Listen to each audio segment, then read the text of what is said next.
Welcome everyone to today's video. We are in the middle of earnings season and today we're going to cover Intel stock, which as you can see fell 17% today in a single trading day after they reported earnings. They were trading at around $54 per share and now at around $45.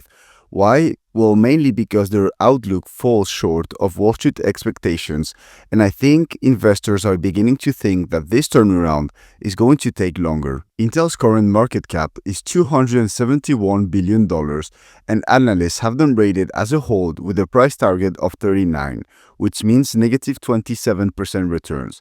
They generated $52 billion in the last 12 months, and although the stock fell 17% in a single trading day, if we zoom out, the stock is up 106% in the past years, and if we zoom out more, this stock is down 20% in the past 5 years. And if we take a look at the max chart, we can see that this stock has had tremendous volatility. The company is now in the middle of a turnaround. In fact, this is what we're going to see in the financials. They reached an all-time high in terms of revenue of $79 billion in 2021. Since then, revenue has been decreasing and decreasing, and it is now at $52 billion. The reason for this is that they are losing market share to competitors such as Nvidia. Now, if we take a look at their profit, they also were used to making $20 billion, and now they are currently negative $267 million. The same goes with their free cash flow.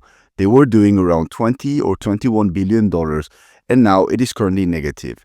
The reason is because they are spending all this money to try and turn things around, spending money on warehouses or new products, which is why also their margins are very bad at the moment. Free cash flow margin is currently negative 9%, and they used to do around 20 or 27%, and profit margin the same. It is currently negative 35%, and it used to be in the 20s. Now let's take a look if analysts believe the turnaround is going to happen. And I think they do, because revenue is expected to grow from $54 billion to $75 billion in 2029, and profit as well from being negative to positive $2.89 per share again in 2029. So huge growth according to analysts. Now let's take a look at some important statistics. In terms of the balance sheet, they have $37 billion in cash and $46 billion in debt. So I would say it's a good balance sheet as the market cap is currently $225 billion as we have seen before. Now, if we take a look at the valuation ratios, they don't really tell us anything because as they are in the middle of the turnaround, PE is currently not available as they are not making money. Forward PE is super high at 89 and price to free cash flow is not available. By the way, if you want access to all the statistics I've shown and all the financial data I've shown, you have my discount to stockanalysis.com in the description. So if you're interested in getting stock analysis, please use my code as it will help a lot the channel. And now, in order to calculate the intrinsic value of the company and potential future returns, I use my spreadsheet. This tells me at what price you should buy a stock based on the assumptions about the future of the company that you put in. I did a 7-year analysis with low, middle, and high assumptions. And as you can see, the stock is trading a bit expensive, as I have intrinsic value of 15 according to my low assumptions, middle 30, and high 51. And because the stock is currently trading around $45 per share after the 17% drop, this means that if my low assumptions occur, you would get a negative 7.5% annual return on your money, middle positive 3%, and high positive 12%. And I actually did assumptions that correspond to a turnaround because I believe there is no point in investing in Intel if you don't believe in a turnaround. And as you can see, as far as my assumptions go, I assume Intel grows revenue between 4 and 8% annually for the next 7 years.